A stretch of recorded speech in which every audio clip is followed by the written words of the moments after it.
27 में देखेंगे लिखा हुआ है गिव ए पॉसिबल एक्सप्लेनेशन, मतलब आज जो क्वेश्चन है वो यहाँ पे एक्सप्लेनेशन देना है। अगर आपको एक्सप्लेनेशन देना है तो वजह आपको पहले से ही दे रखी होगी। कोई भी चीज आपसे पूछते हैं तो बोलते हैं एक्सप्लेन नाउ, तो मतलब सामने वाले को चीजें पता होती हैं कि ये चीज ऐसे होती है, बस आपको क्या करना है, एक्सप्लेन करना है। तो आप देखो क्या स्टेटमेंट दे रखा है, एक स्टेटमेंट दे रखा है, पहला वाला दे रखा है diazonium salt of aromatic amines are stable, ये कहा गया है। मतलब ये कहा गया कि डाइजोनियम सॉल्ट जो होते हैं एरोमेटिक अमाइन के, वो स्टेबल क्यों होते हैं ये आपको बताना है, ठीक है। तो देखो पूरी कहानी समझो जरा ध्यान से। देखो स्टूडेंट्स, हम लोग यहाँ बात करेंगे, अगर हमारे पास मान के चलो कि एक एलिफेटिक अमाइन है, पूरी कहानी मैं आपको समझा रहा हूँ क्वेश्चन से अलग। अगर हमारे पास एक एलिफेटिक अमाइन है, ठीक है, एलिफेटिक अमाइन के बारे में सभी जानते हैं कि एलिफेटिक अमाइन को आर NH2 के द्वारा शो करते हैं। बात क्लियर है, ये एलिफेटिक अमाइन है। और एक तरफ हमारे पास है एरोमेटिक अमाइन, तो एक हमने लिया हुआ है एलिफेटिक अमाइन और एक तरफ है हमारे पास एरोमेटिक अमाइन। एरोमेटिक अमाइन का हमारे पास एक ही एग्जांपल है और वो है C6H5 और NH2। ठीक है बेटा, ये बात क्लियर है, एलिफेटिक अमाइन और एरोमेटिक अमाइन। अब होता क्या है कि अगर हम यहाँ पे एलिफेटिक अमाइन लेते हैं और उसकी रिएक्शन NaNO2 और HCl से करवाते हैं, अगर NaNO2 HCl से करवाते हैं तो क्या होता है, जरा बताओ, मुझे बताओ क्या होता है, डाई एजोटेशन होता है। NaNO2 और HCl से करवाते हैं तो क्या होता है, डाई एजोटेशन होता है। यानी कि होता यहाँ पे ये है कि अगर हम यहाँ पे सोडियम नाइट्राइट ले लें, क्या ले लें बच्चों, सोडियम नाइट्राइट, और यहाँ पे लें HCl, तो पहले आपको यह जानना होगा कि NaNO2 और HCl का रोल क्या होता है। एक ही बात ध्यान से समझो, बार बार बुक देने की आवश्यकता ना पड़े, ये बुक का स्टेटमेंट है ही नहीं। जैसे मैथमेटिक्स के क्वेश्चन समझने होते हैं वैसे यहाँ पे समझो। आज के बाद कभी भी NaNO2 HCl दिखेगा तो उसे हमें किस तरह से डीलिंग करनी है, रफ वर्क में कैसे सॉल्व करना है। NaNO2 HCl जो होता है बेटा, ध्यान रखें कि ये दोनों मिलकर के दो कंपाउंड बनाते हैं, और आपको दिख भी रहा होगा कि NaCl के साथ यहाँ पे एक सॉल्ट बनाएगा NaCl, और HNO2 के साथ मिलकर के एक एसिड बनाएगा जिसका नाम क्या होगा, HNO2। ठीक है, तो मतलब हम यहाँ पे कई बार ये देखेंगे कि गिब्स आउट का साइन जब लेते हैं तो उसके ऊपर जनरली हम लोग ऐसे लिख दिया करेंगे NaNO2 HCl, और इसका ऑप्शनल ये है कि कई बार आपको गिब्स आउट के ऊपर HNO2 देखने को मिल जाएगा। तो आपको ध्यान रखना है कि जो HNO2 लिखा हुआ है बेसिकली ये NaNO2 HCl का ही मेन प्रोडक्ट है। तो अगर आप इसे लिख रहे हो तो आप चाहे इसे लिख दो चाहे इसे लिख दो, दोनों का मीन एक ही है, ये आपको समझना होगा, क्योंकि HNO2 जो है वो इन दोनों की रिएक्शन से ही बनता है। अब इसमें थोड़ा-सा एक ट्विस्ट और है। देखो क्या है, जब भी आपके पास HNO2 आ जाता है, तो आप इसे हमेशा 2 पार्ट के साथ डील करेंगे। HNO2 में 2 पार्ट कौन-कौन से होते हैं? एक तो प्यारे बच्चों होता है OH नेगेटिव आयन, जिसे हाइड्रोक्साइड आयन कहते हैं, और एक होता है नाइट्रोसोनियम आयन NO पॉजिटिव। तो प्यारे बच्चों ये वाला जो आयन होता है वो नाइट्रोसोनियम आयन होता है, nitrosonium ion, nitrosonium ion, nitrosonium ion. तो करना क्या है, आपको एक चीज़ ध्यान रखनी है कि एक बार चीज़ों को ध्यान से समझो, फिर उसे कहीं भी लगाओ। अब हमने एक बार ये समझ लिया है कि NaNO2 HCl आखिरकार है क्या?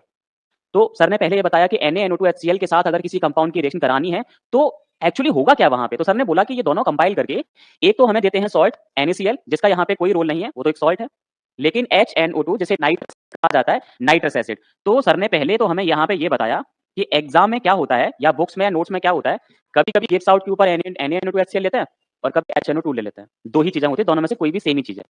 अब HNO2 या NaNO2 HCl दिया गया है तो मैं आपको एडवाइस करूंगा कि NaNO2 HCl दिया गया है, so just keep in mind उसी को पेंसिल से HNO2 लिख लो वहीं पे उसी जगह, ठीक है। अब HNO2 लिखने के बाद ये देखो कि उसके पास कौन सा पॉजिटिव पार्ट है और कौन सा नेगेटिव पार्ट है। पॉजिटिव पार्ट कौन सा होता है, नाइट्रोसोनियम, ठीक है, नेगेटिव पार्ट कौन सा होता है, OH नेगेटिव, हाइड्रोक्साइड होता है। अब मैं आपको बताता हूं कि इनका यूज कब होता है। ध्यान रखें कि इन्हें जो है हमेशा हम अमाइन के साथ ही लेते हैं, मतलब NaNO2 HCl की रिएक्शन जब भी आती है ना तो अमाइन के साथ ही आती है। तो मैं काम करने वाला हूं कि अमाइन के साथ इसकी रिएक्शन करवाने वाला हूं, अमाइन के साथ इसकी रिएक्शन, ठीक है। अच्छा, तो हमने कल की क्लास स्टार्ट की थी तो पहला ही क्वेश्चन हमने पढ़ा था बेसिसिटी ऑफ अमाइंस, जिसमें मैंने आपको ये चीज बताई थी कि अमाइन जो होते हैं वो बेसिक नेचर के होते हैं, और बेसिक नेचर होने की वजह क्या बताई थी कि नाइट्रोजन पर क्या होता है, नॉन बॉन्डिंग इलेक्ट्रॉन पेयर होता है। क्लियर बात है ना। अगर मान लो कि किसी भी तरह की अमाइन की रिएक्शन अगर मैंने यहाँ पे HNO2 से करवाई, और आप HNO2 को किस तरह से ध्यान रखते हो, HNO2 का मतलब सर यहाँ पे होता है नाइट्रोसोनियम आयन, और क्या होता है बच्चों, OH नेगेटिव आयन। क्लियर बात है ना। अब ये बताओ, आपको पता है कि हमारा जो अमाइन है ना बेटा, अमाइन क्या है जरा बताओ, बेस। अमाइन क्या है बेटा, बेस। बेस के पास नॉन बॉन्डिंग इलेक्ट्रॉन पेयर है, तो नॉन बॉन्डिंग इलेक्ट्रॉन पेयर वो देगी या फिर एक्सेप्ट करेगी। अमाइन जो है क्या करेगी, जिसको भी आवश्यकता होगी उसे नॉन बॉन्डिंग इलेक्ट्रॉन पेयर देगी। अब इन दोनों में से किसको इलेक्ट्रॉन पेयर की आवश्यकता है बताओ, नाइट्रोसोनियम आयन को या फिर हाइड्रोक्साइड आयन को। नाइट्रोसोनियम आयन को आवश्यकता है क्योंकि पॉजिटिव चार्ज है, उसके पास इलेक्ट्रॉन की कमी है, उसके पास एसएस है। तो इस केस में क्या होगा बेटा ये जो अमाइन का नाइट्रोजन है ना वो इस वाले नाइट्रोजन को अपना इलेक्ट्रॉन दे देता है। तो बताओ बेटा ऐसे केस में क्या होगा, ऐसे केस में ये नाइट्रोजन इस नाइट्रोजन के साथ जुड़ेगा और इस पे जो पॉजिटिव चार्ज है वो उस वाले पे पहुंच जाएगा, क्योंकि इसकी डेफिशिएंसी उस पे पहुंच जाएगी। फिर क्या होगा, ये वाला H2 और ये ऑक्सीजन बाहर निकल जाते हैं, क्या बनाते हैं, वाटर। क्या बनाते हैं, वाटर। और फाइनली क्या होगा, फाइनली यहाँ पे ये होगा कि R, ये वाली R, और आपको इसका पॉजिटिव चार्ज यहाँ ट्रांसफर हो गया, और ये जब इस वाले N के साथ जुड़ेगा तो ट्रिपल बॉन्ड बना लेगा। तो यानी कि आपने यहाँ पे नोटिस किया कि इन दोनों की रिएक्शन से यहाँ पे ये वाला आयन बन के आता है। और इस वाले आयन को मैंने कल भी बताया था, फिर से बता रहा हूँ, इसे हम लोग बोलते हैं डाइएज़ोनियम आयन। तो आज तक किसी भी बुक में आप लोग उठा के देखो, इतना डिस्क्रिप्टिव कहीं नहीं लिखा हुआ है, ये मेरी पर्सनल गारंटी है। आप लोग बस इस चीज़ को ध्यान से समझ लो, इतना टेक्निकल मैंने बताया, आज तक कहीं पे भी ऐसा मेंशन नहीं है, बस इतना तो मेंशन होता है, ये चीज़ लिखी होती है और भी आपको डाइएज़ोनियम बना के लगातार दे देंगे। अब आज की बात मैंने आपको देखो फिर से एक बार रिपीट करता हूँ, फिर मैं रिजल्ट आउटकम्स की बात करता हूँ कि जब भी आपको गिब्स आउट के ऊपर Na-NO2HCl मिलता है, तो उसका क्या ही करना है, पहले वो समझना पड़ेगा आप लोगों को, है ना? समझना है कि एक्चुअली वो है क्या? तो सर ने ये बोला, Na-NO2HCl जो है, वो एक सॉल्ट देता है और एक एसिड देता है। सॉल्ट तो साइड कंपाउंड के फॉर्म में बाहर निकल जाएगा। HNO2 कुछ ना कुछ करेगा, क्या बनेगा? नाइट्रस एसिड है, 2 पार्ट रहते हैं, नाइट्रोजन और हाइड्रोक्साइड। फिर ये कैसे ही यूज़ करते हैं, अमाइन किसी भी तरह का हो बच्चों, चाहे एलिफैटिक अमाइन हो और चाहे एरोमेटिक अमाइन हो, दोनों में से क्या करेंगे, अमाइन नाइट्रोसोनियम के साथ मिल करके क्या बनाता है, डाइएज़ोनियम आयन बनाता है और वाटर बाहर निकल जाएगा। क्लियर है ना? ठीक है। अब डाइएज़ोनियम आयन बन गया, तो अब हम हिंट के तौर पर ध्यान रखेंगे, हिंट और कंक्लूजन क्या है? जब भी हमें सब्सट्रेट की फॉर्म में अमाइन दिखे, अमाइन और गिब्स आउट के ऊपर Na-NO2HCl दिखे, तो तुरंत ही समझ लेना है कि जो अमाइन वाला ग्रुप है ना, उसे डाइएज़ोनियम बना दो। अमाइन को क्या बना दो? डाइएज़ोनियम। यहाँ पे हाइड्रोक्साइड आयन बचा ना, और यहाँ पे क्या बचा था? NaCl। अब NaCl में से Na पॉजिटिव जो है हाइड्रोक्साइड के साथ मिलके NaOH बनाता है। अब Cl नेगेटिव जो रह जाता है वो यहाँ आ जाता है इधर, तो डाइएज़ोनियम क्लोराइड बन जाता है, ये बनता है। ओवरऑल फंडा ये वाला होता है। अब मुझे क्या करना है कि मुझे दोनों के साथ ये चीज़ें करके दिखानी है। तो हमने जैसे कि एलिफैटिक अमाइन लिया, ठीक है? एलिफैटिक अमाइन हम जानते हैं बच्चों, RNH2 होता है, ठीक है? अब RNH2 लेने के बाद गिब्स आउट के ऊपर आप जानते हैं कि मुझे क्या लेना है, NaNO2 और HCl। क्लियर है ना? अब डायरेक्टली मुझे पता है क्या ही होने वाला है, इससे ये डायज़ोनियम, ठीक है? डायज़ोनियम बनेगा नहीं बनेगा? और साइड कंपाउंड क्या निकलता है बच्चों? H2O निकलेगा और NaOH निकलेगा। ये OH नेगेटिव और यहाँ से Na पॉजिटिव, तो NaOH निकलेगा और H2O निकलेगा, 2 चीज़ निकलेंगी। तो यहाँ पे साइड कंपाउंड जो रहेंगे, वो एक तो रहेगा आपका H2O रहेगा बेटा, और क्या रहेगा? NaOH रहेगा, ठीक है? और मेन कंपाउंड जो बनना वो क्या बना?